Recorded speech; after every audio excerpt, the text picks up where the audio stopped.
காலவரிசை அப்படிங்கிற தலைப்பின் கீழே ஒவ்வொரு பாடத்தில் உள்ள ஆண்டுகளையும் வரிசைப்படுத்தி அந்த ஆண்டில் நடைபெற்ற நிகழ்வுகளை நம்ம பார்த்துட்ருக்கோம். ஏற்கனவே 10ஆம் வகுப்பு வரலாறு 10ஆம் வகுப்பு வரலாறில் உள்ள அந்த 5வது பாடத்துலேருந்து 10வது பாடம் நம்ம சிலபஸில் இருக்கக்கூடிய அந்த 6 பாடங்களுக்கும் நம்ம காலவரிசையை பார்த்துட்டோம். அதுக்கான ப்ளேலிஸ்ட் கீழே டிஸ்கிரிப்ஷனில் இருக்குது, பார்க்காதவங்க பார்த்துக்கோங்க. அதில் நம்ம பார்க்க போகிற 7வது வீடியோ காலமுறை வரிசையில் பாலிட்டியை பற்றி தான் பார்க்க போகிறோம். பாலிட்டியில் நம்ம என்ன பண்ண போகிறோம்னா ஒவ்வொரு பாடமாக பார்க்க போகிறதில்ல, டக்குன்னு மொத்தமாக முதல் 5 பாடம் பாலிட்டியில் இருக்கக்கூடிய 5 பாடங்களையும் நம்ம இந்த ஒரே வீடியோவில் நம்ம பார்த்துடலாம். ஸோ ஃபஸ்ட்டு என்ன அப்படின்னா 1789 ஃப்ரெஞ்சு புரட்சி நடைபெற்ற ஆண்டு. இந்த ஃப்ரெஞ்சு புரட்சியை எளிதாக ஞாபகம் வச்சுக்கலாம், ஏன்னா வரிசையாக இருக்கும் நண்பர் 7, 8, 9. ஸோ வரிசையாக இருக்கும். அதே மாதிரி இந்த ஃப்ரெஞ்சு புரட்சியில் ஃப்ரெஞ்சில் நடக்கக்கூடிய புரட்சியை நம்ம ஏன் தெரிஞ்சுக்கணும் அப்படின்னா, இந்த சுதந்திரம், சமத்துவம், சகோதரத்துவம் அப்படிங்கிறது ஃப்ரெஞ்சு புரட்சியோட மிக முக்கியமான முழக்கங்களாக இருந்துச்சு. இதை ஏன் நம்ம தெரிஞ்சுக்கணும்னா, இதை தான் நம்ம முகவுரையில் முக்கியத்துவம் கொடுத்து வச்சுருக்கோம், சுதந்திரம், சமத்துவம், சகோதரத்துவம் அப்படிங்கிறத. அதனால் நம்ம ஃப்ரெஞ்சு புரட்சியை கண்டிப்பாக தெரிஞ்சுக்கணும். அடுத்து 1862 1857 புரட்சி நடக்கு. 58 விக்டோரியா மகாராணியோட பேரறிக்கை வருது. அதுக்கப்புறம் முழுக்க ஆங்கிலேய அரசுக்கு இங்கிலாந்து கட்டுப்பாட்டில் இந்தியா போகுது. அதுக்கப்புறம் 62 ஒரு 4 வருஷம் கழித்து என்ன பண்ணுறாங்க அப்படின்னா, ஜூன் 26 இங்கே 62 அப்படி மாற்றி போட்டோம் அப்படின்னா 2/6 6வது மாதம் ஜூன் 6 விக்டோரியா மகாராணி என்ன பண்ணுறாங்க அப்படின்னா ஒரு காப்புரிமை கடிதம் வழங்குறாங்க. அந்த கடிதத்தை அடிப்படையாக வச்சு தான் உயர்நீதிமன்றங்கள் நிறுவப்படுது. இந்தியாவில் எங்கெல்லாம் நிறுவப்படுது அப்படின்னா 3 இடங்களில், கொல்கத்தா, மும்பை, சென்னை. அப்போ முதல்ல உயர்நீதிமன்றம் எங்கே நிறுவப்பட்டது அப்படின்னு கேட்டால் கொல்கத்தா, மும்பை, சென்னை. ஆண்டு 1862. எதன் அடிப்படையில் அப்படின்னா விக்டோரியா மகாராணி வழங்கிய காப்புரிமை கடிதத்துடைய அடிப்படையில். அடுத்ததாக 1914 இந்த 14 தான் மக்மஹான் எல்லைக்கோடு அப்படிங்கிறத தீர்மானிக்கிறாங்க. மக்மஹான் எல்லைக்கோடு அப்படிங்கிறது இந்தியா, அதுக்கப்புறமா சீனா, அதுக்கப்புறமா பூடானுடைய கிழக்கு பகுதி. இந்த எல்லை பகுதியை தான் மக்மோகன் கோடு குறிப்பிடும். இந்த மக்மோகன் எல்லைக்கோடை தான் தீர்மானிக்கிறாங்க. எப்போ அப்படின்னா 1914. யாரெல்லாம் அப்படின்னா பிரிட்டிஷ் இந்தியா, திபெத், சீனா, இந்த நாடுகளுடைய பிரதிநிதிகள் கூட்டத்தில் தான் அதை தீர்மானிக்கிறாங்க. 1914 தீர்மானிச்சிட்டாங்க. அடுத்ததாக 1935 இந்திய அரசு சட்டம், மிக முக்கியமான சட்டம். ஏன்னா இதோடைய பெரும்பான்மையான சாராம்சங்களை தான் நம்ம எடுத்து இந்திய அரசமைப்பை வச்சுருக்கோம். ஸோ இந்த அரசியலமைப்பு சட்டத்தின் கீழே தான் என்ன நிறுவப்படுது அப்படின்னா கூட்டாட்சி நீதிமன்றம். இந்த கேள்வி நிறைய தடவை கேட்டிருக்காங்க. கூட்டாட்சி நீதிமன்றம் எந்த சட்டத்தின் கீழே நிறுவப்பட்டது அப்படின்னு கேட்பாங்க. 1935 இந்திய அரசு சட்டத்தின் கீழே முதல் முறையாக நிறுவப்படுது. அடுத்து 1946 அமைச்சரவை தூதுக்குழு வருது. அதே வருஷம் 1946 டிசம்பர் 9, கடைசியில் டிசம்பர் 9 அரசியல் நிர்ணய சபையுடைய முதல் கூட்டம் நடைபெறுது. ரொம்ப முக்கியமானது. 46 தான் முதல் கூட்டம் போடுறாங்க. அதுக்கு அடுத்த மாதம் அடுத்த மாதங்கும்போது அடுத்த ஆண்டு ஆயிடுது. ஜனவரி 1947 டிசம்பருக்கு அப்புறம் ஜனவரி 22 நேருவுடைய குறிக்கோள் தீர்மானம் ஏற்றுக்கொள்ளப்படுது. இது ஜவஹர்லால் நேரு அவர் ஒரு குறிக்கோள் தீர்மானம் கொண்டு வர்றாரு, அதை ஏற்றுக்கொள்கிறாங்க. இந்த பாலிட்டியில் ஏற்றுக்கொள்ளப்பட்டது அப்படிங்கிற வார்த்தை ரொம்ப முக்கியம். ஏன்னா தேசிய கீதம் எப்போ ஏற்றுக்கொள்ளப்பட்டது, தேசிய பாடல் எப்போ ஏற்றுக்கொள்ளப்பட்டது, இந்த குறிக்கோள் தீர்மானம் எப்போ ஏற்றுக்கொள்ளப்பட்டதுன்னு அடிக்கடி கேட்பாங்க. ஸோ ஏற்றுக்கொள்ளப்பட்டது அப்படிங்கிறத தெளிவாக தெரிஞ்சுக்கணும். அதே மாதிரி குறிக்கோள் தீர்மானத்தை 47 ஜனவரி 22 ஏற்றுக்கிட்டாங்க. 1949 நவம்பர் 26 தான் இந்திய அரசியலமைப்பு சட்டம் ஏற்றுக்கொள்ளப்பட்டது. அரசியலமைப்பு சட்டத்தை நம்ம 1949 அதாவது ஜனவரிக்கு முன்னாடி ஒரு நம்ம சுதந்திர குடியரசான அந்த ஜனவரி 26 தான் குடியரசு ஆகுது. குடியரசு ஆகும்போது தான் இந்திய அரசியலமைப்பு சட்டம் நடைமுறைக்கு வருது. கரெக்டாக ஒரு 2 மாதத்துக்கு முன்னாடியே அதை என்ன செஞ்சிடறாங்க அப்படின்னா ஏற்றுக்கொள்கிறாங்க. 2 மாதத்துக்கு முன்னாடியே அதை ஏற்றுக்கிட்டாங்க. ஏற்றுக்கொண்டு அதை நடைமுறைப்படுத்த 2 மாதம், அந்த 2 மாதங்கிறத ஞாபகம் வச்சுக்கணும். ஏன்னா ஜனவரி 26 கரெக்டாக ஜனவரி 26, டிசம்பர் 26, நவம்பர் 26 ஏற்றுக்கொள்ளப்பட்டது, ஜனவரி 26 நடைமுறைக்கு வந்தது. அடுத்ததாக இந்த ஜனவரி 26 அரசியலமைப்பு சட்டம் நடைமுறைக்கு வருது. அதுக்கப்புறம் 2 நாள் கழித்து ஜனவரி 28 27, 28 ஒரு நாள் கழித்து 28 இந்திய உச்சநீதிமன்றத்தை துவங்குறாங்க. இந்திய உச்சநீதிமன்றம் நம்ம இந்தியா குடியரசான 2வது நாள் நடைபெறுது. குடியரசாகி அதுக்கடுத்து 2வது நாள், அதை தொடர்ந்து 2வது நாளில் இந்த உச்சநீதிமன்றம் தொடங்கப்பட்டது. தொடங்கும்போது ஒரு தலைமை நீதிபதி இருக்கிறாங்க. அவங்களோட சேர்த்து மொத்தம் 8 நீதிபதிகள், தலைமை நீதிபதி உட்பட 8 நீதிபதிகள். அதுக்கப்புறம் 1950க்கு அப்புறமா தோற்றுவிக்கப்பட்ட உயர்நீதிமன்றங்கள் எல்லாம் அண்டை மாநிலங்களுக்கும் உயர்நீதிமன்றமாக விளங்கியது. அது வரைக்கும் அந்தந்த மாநிலங்களுக்கு மட்டும்தான். 1950க்கு அப்புறம் தோற்றுவிக்கப்பட்ட உயர்நீதிமன்றங்கள் எல்லாம் அண்டை மாநிலங்களுக்கும் உயர்நீதிமன்றமாக விளங்குது. அடுத்து 1951 சுதந்திரம் அடைந்த ஆண்டுக்கு அடுத்த ஆண்டுலேருந்து இந்தியாவில் முதல்ல குடியரசுத் தலைவர் ஆட்சி ஒரு மாநிலத்தில் நிறுவப்படுது. அது பஞ்சாப்.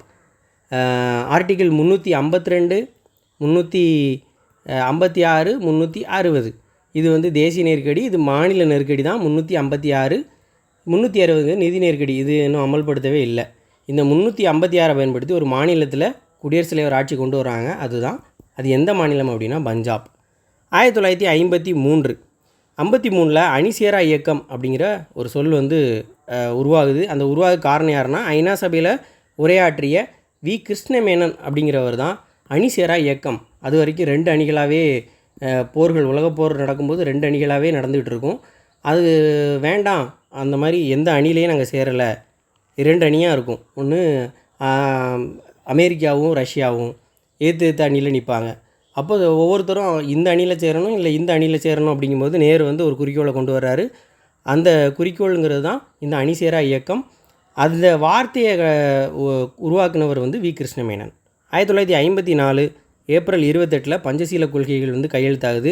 பஞ்சசீலம் அப்படின்னா பாஞ்சு அப்படின்னா 5 முக்கியமான கொள்கைகள், அமைதி தொடர்பான கொள்கைகள் தான் இது இந்தியாவுக்கும் சீனாவுக்கும் இடையில் கையெழுத்தாகுது. 1955 பாலிட்டியில் ரொம்ப முக்கியமான ஒரு சட்டம் என்ன அப்படின்னா குடியுரிமை சட்டம். குடியுரிமை சட்டத்தை 1955, நல்லா ஃபேன்சியான நம்பராக இருக்குது, 55 தான் குடியுரிமை சட்டம் கொண்டு வராங்க. அதே காலகட்டத்தில் என்ன அப்படின்னா, ஆப்பிரிக்க ஆசிய மாநாட்டில் கையெழுத்தான பாண்டுங் பிரகடனத்தில் இந்த பஞ்சசீல கொள்கைகளை சேர்க்குறாங்க. இது எங்கே அப்படின்னா இந்தோனேஷியாவில் இந்த நிகழ்வு நடக்குது. ஆசிய ஆப்பிரிக்க மாநாடுன்னு ஒரு மாநாடு நடக்குது. அந்த மாநாட்டில் பாண்டுங் பிரகடனம் அப்படிங்கிறது கையெழுத்தாகுது. அந்த பாண்டுங் பிரகடனத்தில் நம்மளுடைய அந்த பஞ்சசீல கொள்கைகள் 1853 நடந்த அந்த கொள்கைகள் வந்து அதில் சேர்க்கப்படுது. 53, 54 அதுக்கு அடுத்த வருஷமே சேர்த்துட்றாங்க. அடுத்து 1956 அடிக்கடி கேட்குற கேள்விகள். இது 7வது சட்டத்திருத்தம். 56 தான் 7வது சட்டத்திருத்தம் அப்படிங்கிறது வருது. இந்த சட்டத்திருத்தம் என்ன சொல்லுது அப்படின்னா, 2 அதுக்கு மேற்பட்ட மாநிலங்கள் யூனியன் பிரதேசத்துக்குன்னு ஒரு பொதுவான உயர்நீதிமன்றத்தை நிறுவுறதுக்கு நாடாளுமன்றத்துக்கு அங்கீகாரம் வழங்குது. அதான் 1950க்கு அப்புறம் நிறுவப்பட்ட எல்லா உயர்நீதிமன்றங்களும் ஒரு 2 ஸ்டேட்டுக்கு மேலே பொதுவாக இருக்கும் அப்படிங்கிற விஷயத்த சொல்லியிருக்கோம். ஸோ அது வந்து இந்த 1956 சட்டம், 56 வந்த 7வது சட்டத்திருத்தம். ஸோ 7 அந்த 7வது சட்டத்திருத்தத்தின் அமெண்ட்மெண்ட் படி தான் 2 அல்லது அதற்கு மேற்பட்ட மாநிலங்கள் யூனியன் பிரதேசத்துக்கு ஒரு பொதுவான உயர்நீதிமன்றம் 56 கொண்டு வர்றாங்க. அடுத்ததாக அணிசேரா இயக்கம். அந்த இயக்கம் கொண்டு வரப்பட்டது வந்து 1961 தான் அணிசேரா இயக்கம் அப்படிங்கிறத கொண்டு வர்றாங்க. 62 தான் இந்தியாவில் முதல்ல அவசர நிலை அறிவிக்கப்படுது. 352 படி இந்தியா முழுமைக்கும் அவசர நிலை கொண்டு வர்றாங்க. சீனா அந்த இடத்துல போர் நடக்கும்ல, அதனால் 1964 சீனா வந்து லாப்னார் அப்படிங்கிற இடத்துல அணுசோதனை நடத்தியிருப்பாங்க. சீனா அணுசோதனை நடத்தின இடம் எங்கே அப்படின்னா லாப்னார். இது கரெக்டாக அந்த அவசர நிலைக்கு 2 வருஷம் கழிச்சு. அடுத்து ஒரு 4 வருஷம் கழிச்சு என்ன அப்படின்னா 68 இந்தியா பூடான் அப்படிங்கிற நாடுக்கு இடையான ராஜதந்திர உறவு. அந்த உறவு வந்து அப்போ தான் சிறப்படையுது. ஏன் அப்படின்னா இந்திய பிரதிநிதி ஒருவர் பூடானில் உள்ள திம்புவில் வந்து நியமனம் பண்ணுறாங்க. இந்திய பிரதிநிதியை பூடானில் உள்ள திம்பு அப்படிங்கிற இடத்துல நியமனம் பண்ணுறாங்க. அதனால் இந்தியா பூடான் இடையே ராஜதந்திர உறவுகள் வந்து வலுப்பெறுது. 1969 ரொம்ப முக்கியமான ஒரு வருஷம். ஏன் அப்படின்னா உச்சநீதிமன்ற தலைமை நீதிபதி ஒருவர் குடியரசுத் தலைவராக நியமனம் பெறாரு. எப்படி அப்படின்னா ஒரு குடியரசுத் தலைவர் குடியரசுத் தலைவர் வந்து இறந்து போனாலோ இல்லை அவர் பதவியில் இல்லாத பட்சத்துக்கு குடியரசுத் தலைவர் பதவி காலியாக இருக்கக்கூடிய பட்சத்தில் அந்த பதவியை யார் தற்காலிகமாக பண்ணுவார் அப்படின்னா குடியரசுத் தலைவருடைய பதவியை துணைத் தலைவர் பார்த்துக்கிடுவார். ஒரே நேரத்தில் அப்போ துணைத் தலைவர் இல்லாத பட்சத்துக்கு ஒரே நேரத்தில் குடியரசுத் தலைவர் பதவியும் குடியரசுத் தலைவர் துணைத் தலைவர் பதவியும் காலியாக இருக்கும்போது என்ன பண்ணுவாங்க அப்படின்னா உச்சநீதிமன்ற தலைமை நீதிபதியை குடியரசுத் தலைவராக தற்காலிகமாக நியமனம் பண்ணுவாங்க. அப்படி இந்தியாவில் 1969 நடந்திருக்கு. யார் நியமனமானார் அப்படின்னா மதிப்புக்குரிய ஹிதயத்துல்லா அப்படிங்கிற உச்சநீதிமன்ற தலைமை நீதிபதி வந்து நியமனம் பண்ணியிருக்காங்க. அதே மாதிரி 1969 மிக முக்கியமான ஒரு குழு அமைச்சிருப்பாங்க, ராஜமன்னார் குழு. ராஜமன்னார் குழு வந்து மத்திய மாநில உறவுகளை பற்றி ஆராயக்கூடிய ஒரு குழு. அதே மாதிரி ஒப்பேக் அந்த இலச்சினை வந்து ஒரு சர்வதேச வடிவமைப்பு போட்டி மூலமாக அந்த இலச்சினையை நிறுவுகிறாங்க, தேர்ந்தெடுக்கிறாங்க. அதுவும் 1969. 62 முதல் அவசர நிலை கொண்டு வந்த மாதிரி 71 ரெண்டாவது அவசர நிலை வந்து 1971 தான் கொண்டு வராங்க. அந்த காலகட்டத்தில் தான் இந்தியாவுக்கும் சோவியத் யூனியனுக்கும் ஒரு ஒப்பந்தம் கொண்டு வர்றாங்க. அந்த சோவியத் யூனியன் ஒப்பந்தம் என்ன அப்படின்னா 71 தான். அவசர நிலை கொண்டு வந்ததும் அந்த வருஷம்தான், சோவியத் யூனியன் ஒப்பந்தமும் அந்த வருஷம்தான். 20 ஆண்டுகால ஒப்பந்தம் அது, 71 to 91. இந்த 20 ஆண்டுகால ஒப்பந்தம் வந்து எதை பற்றியது அப்படின்னா மெயினாக அமைதி, நட்புறவு, ஒத்துழைப்பு இது பற்றியது தான் அந்த ஒப்பந்தம். அடுத்து 1972க்கு அப்புறமா இந்த எல்லை கட்டுப்பாடு கோடு அப்படின்னு வந்து எப்படி அழைக்கப்பட்டது அப்படின்னா முதல்ல வந்து போர் நிறுத்த கோடு 1949 தீர்மானிக்கப்பட்ட போர் நிறுத்த கோடை எல்லை கட்டுப்பாடு கோடு அப்படின்னு 1972 பேர் மாற்றுறாங்க. 1949 போர் நிறுத்த கோடு அப்படின்னு கொண்டு வராங்க. அது என்ன கோடு அப்படின்னா சிம்லா ஒப்பந்தம் அடிப்படையில் இந்தியாவுக்கும் பாகிஸ்தானுக்கும் இடையில் ஏற்றுக்கொள்ளப்பட்ட அந்த எல்லையை தான் சொல்கிறாங்க. இந்தியா பாகிஸ்தான் எல்லை அப்படிங்கிறது இந்த ராட்க்ளிஃப் லைன் அப்படின்னு சொல்லுவாங்க. இது 1949 கொண்டு வராங்க. இந்த ராட்க்ளிஃப் லைனோட இன்னொரு பேர் தான் தீர்மானிக்கப்பட்ட போர் நிறுத்த கோடு அப்படிங்கிறது. இந்த போர் நிறுத்த கோடை தான் நம்ம இப்போ என்ன சொல்கிறோம் அப்படின்னா எல்லை கட்டுப்பாடு கோடு. 49 1972 மறந்துடக்கூடாது, பாகிஸ்தான் அப்படிங்கிறதுனால அதை முக்கியமாக தெரிஞ்சு வச்சுக்கணும். அடுத்து 1974 இந்தியாவுடைய வரலாற்றில் மிக முக்கியமான ஒரு நிகழ்வு என்ன அப்படின்னா இந்தியாவின் முதல் பூமிக்கடியிலான அணுசோதனை திட்டத்தை நடத்துகிறாங்க. அதை நிலத்தடி அணு வெடிப்பு திட்டம் அப்படின்னு சொல்கிறாங்க. சப்டரைன் நியூக்ளியர் எக்ஸ்ப்ளோஷன் ப்ராஜெக்ட் அப்படின்னு சொல்கிறாங்க. இது எங்கே நடத்தியிருப்பாங்க அப்படின்னா பொக்ரான் அப்படிங்கிற இடத்துல நடத்தியிருப்பாங்க. பொக்ரான் எங்கே இருக்குது அப்படின்னா ராஜஸ்தானில் இருக்கக்கூடிய பொக்ரானில் நடத்தியிருப்பாங்க. அதுக்கு அடுத்த ஆண்டு அவசர நிலை வந்து 62 1, 71 1, 75 மூன்றாவது அவசர நிலை. இந்த அவசர நிலைக்கு அடுத்த வருஷம் 1876 சர்தார் ஸ்வரன் சிங் கமிட்டி கொண்டு வர்றாங்க. அந்த கமிட்டி தான் என்ன செய்யுது அப்படின்னா 42வது அரசியலமைப்பு சட்ட திருத்தத்தை பரிந்துரை செய்யுது. 42வது அரசியலமைப்பு சட்ட திருத்தத்தை பரிந்துரை செய்யுது. அதுபடியில் தான் நமக்கு அடிப்படை கடமைகள்லாம் கொண்டு வர்றாங்க புதுசாக. அதே மாதிரி அந்த 42வது சட்ட திருத்தத்தை குட்டி அரசியலமைப்பு அப்படின்னு சொல்லுவோம். ஏன்னா அதில் நிறையா விஷயங்கள் நடந்திருக்கும். அதில் ஒன்று தான் இந்த மாநில பட்டியலிருந்து மெயினான 5 துறைகளை பொதுப்பட்டியலுக்கு கொண்டு போகிறாங்க. இப்போ சொல்கிறாங்கல்ல இந்த நீட் தேர்வு அப்படிங்கிறது மாநில அரசில் எந்த பவரும் கிடையாது, மத்திய அரசுக்கு தான் முழு பவர். அது கொண்டு போனது 1976 அந்த 42வது அரசியலமைப்பு சட்ட திருத்தத்தின்படி கொண்டு போயிட்டாங்க. அப்போது அது வரைக்கும் மாநில பட்டியலில் தான் கல்வி அப்படிங்கிறது இருந்தது. இந்த 5 துறைகளில் கல்வி அப்படிங்கிறதும் இருந்துச்சு. அந்த கல்வி மாநில பட்டியலில் இருந்து பொதுப்பட்டியலுக்கு மாற்றப்பட்டுச்சு. ஸோ பொதுப்பட்டியலுக்கு போகும்போது முழுக்க அந்த அதிகாரம் வந்து 2 பேருக்கும் ஒரு கான்ட்ரவர்சி வரும்போது யார் சட்டம் இயற்றலாம் அப்படின்னா மத்திய அரசு தான் அதில் சட்டம் இயற்றலாம். அடுத்து 1977 பராக்கா ஒப்பந்தம் அப்படிங்கிறது நடந்திருக்கும். யாருக்கு அப்படின்னா இந்தியாவுக்கும் வங்காளதேசத்துக்கும். அப்போ 42வது சட்ட திருத்தம் வந்து அதுக்கு அடுத்த வருஷம் தான் பராக்கா ஒப்பந்தம் இந்தியா வங்காளதேசம் இடையே நடந்திருக்கும். அந்த பராக்கா ஒப்பந்தம் என்னது அப்படின்னா கங்கை நீரை பகிர்ந்து கொள்வதற்கான ஒப்பந்தம் தான் அந்த பராக்கா ஒப்பந்தம். அதுக்கடுத்து 78 தான் 44வது அரசியலமைப்பு சட்ட திருத்தம். இதுதான் வந்து சொத்துரிமை நீக்கிற சட்ட திருத்தம். 44வது சட்ட திருத்தம் 1978. அடுத்து 1983 சர்க்காரியா குழு. அப்போ ராஜமன்னார் குழுவுக்கு அடுத்து தான் சர்க்காரியா குழு வருது. ராஜமன்னார் குழு வந்து 69, சர்க்காரியா குழு வந்து 83. ஏன்னா குழுக்களை வரிசைப்படுத்தி சொல்லி கேட்பாங்க.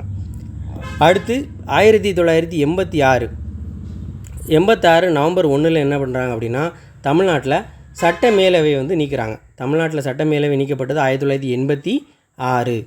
இந்திய வெளிநாட்டு சேவை அதே காலகட்டத்தில் தான் இந்திய வெளிநாட்டு சேவை பயிற்சி நிறுவனம், அதாவது IFS, அந்த இந்திய வெளியுறவு சேவை அதிகாரிகளுக்கு பயிற்சி அளிக்கிறது.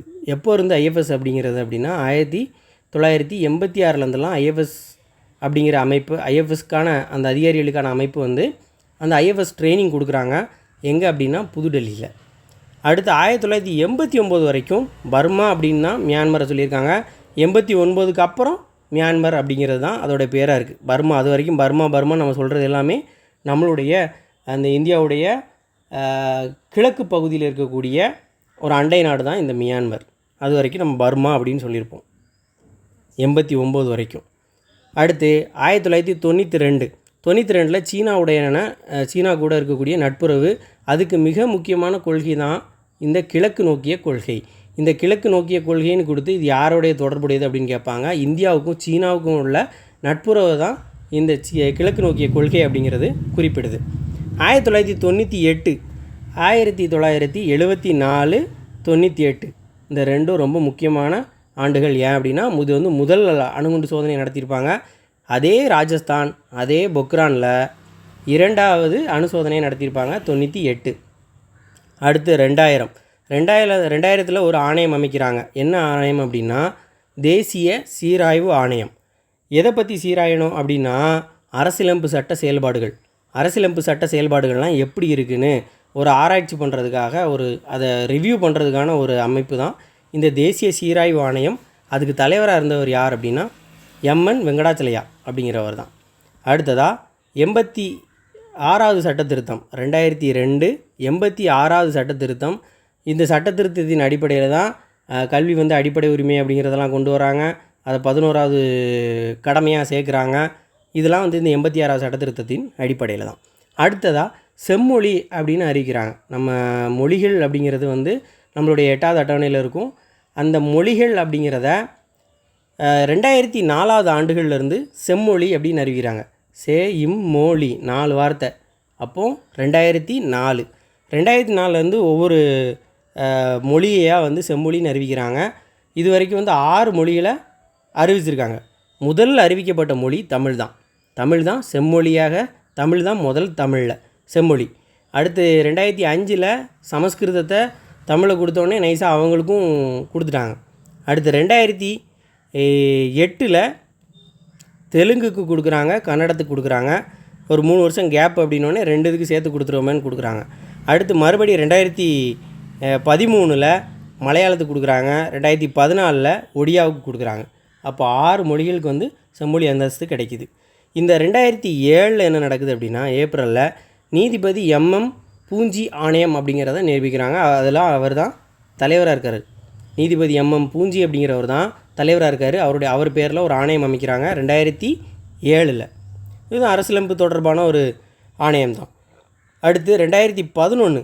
இந்த 2011 என்ன நடந்துச்சு அப்படின்னா இந்தியாவுக்கு சொந்தமான ஒரு சின்ன பகுதி, அந்த பகுதியோட பேர் வந்து டீன்பிகா அப்படிங்கிற பகுதி. அந்த பகுதியை வந்து வங்காளதேசத்துக்கு குத்தகைக்கு விட்டுருவாங்க. இதுதான் 2011 நடந்த ஒரு சம்பவம். அடுத்து 2015 வந்து பிரிக்ஸ் மாநாடு நடக்குது. அந்த பிரிக்ஸ் மாநாட்டில் வந்து பணம் செலுத்தக்கூடிய முறையை பற்றி டிஸ்கஷன் பண்ணுறாங்க. முதல்ல பணம் செலுத்தும் முறையை பற்றி பிரிக்ஸ் மாநாட்டில் எப்போ பேசப்பட்டுச்சுன்னா 2015. அடுத்து 2017 ஜப்பானுக்கும் இந்தியாவுக்குமான உற்பத்தி நிறுவனம் JIM அப்படிங்கிற நிறுவனம் குஜராத், கர்நாடகம், ராஜஸ்தான், தமிழ்நாடு இந்த 4 மாநிலங்களில் ஏற்படுத்துது. இது எப்போ அப்படின்னா 2017. ஜப்பான் இந்தியா உற்பத்தி நிறுவனம் 4 மாநிலங்கள் எதெல்லாம் அப்படின்னா நம்மளுடைய தமிழ்நாடு, நம்ம பக்கத்தில் இருக்கக்கூடிய கர்நாடகம், அடுத்து குஜராத்தும் ராஜஸ்தானும். அடுத்ததாக 2050 இந்த பிரேசில், ரஷ்யா, இந்தியா, சீனா இந்த நாடுகள் வந்து 2050ஆம் ஆண்டு காலகட்டத்தில் 6 தொழில்மயமாக்கப்பட்ட வளர்ந்த நாடுகளை விட டாலர் மதிப்பில் பெரிய நாடுகளாக வளரும் அப்படின்னு ஒருத்தர் சொல்லியிருப்பார். அது யார் அப்படின்னா இந்த ஜிம் ஓ நெல் அப்படிங்கிறவர் சொல்லியிருப்பார். இவர் தான் பிரிக்ஸ் அப்படிங்கிற சொல்ல உருவாக்குனவர். இவர் ஒரு பிரிட்டிஷ் பொருளாதார நிபுணர். அவர் தான் என்ன சொல்லியிருக்கார் அப்படின்னா 2050க்குள்ளே இந்த பிரிக்ஸ் அமைப்பில் உள்ள பிரேசில், ரஷ்யா, இந்தியா, சீனா, கடைசி தான் சவுத் ஆப்பிரிக்கா அப்படிங்கிறது சேர்ந்துருக்கும். முதல்ல இந்த 4 நாடுகள் தான் இருந்திருக்கும். இந்த நாடுகளையும் சொல்லியிருப்பார். இந்த 4 நாடு வந்து தொழில்மயமாக்கப்பட்ட ஏற்கனவே தொழில்மயமாக இருந்த 6 நாடுகளை விட டாலர் மதிப்பில் பெரிய நாடாக உருவாகும் அப்படின்னு சொல்லியிருப்பார் ஜிம் ஓ நில் அப்படிங்கிறவர். ஸோ இதுதான் 10th புக்கில் இருக்கக்கூடிய காலவரிசை பாலிட்டியில் உள்ளது ஃபுல்லாக பார்த்துட்டோம். அடுத்து இன்னொரு வீடியோவில் சந்திக்கலாம். நன்றி.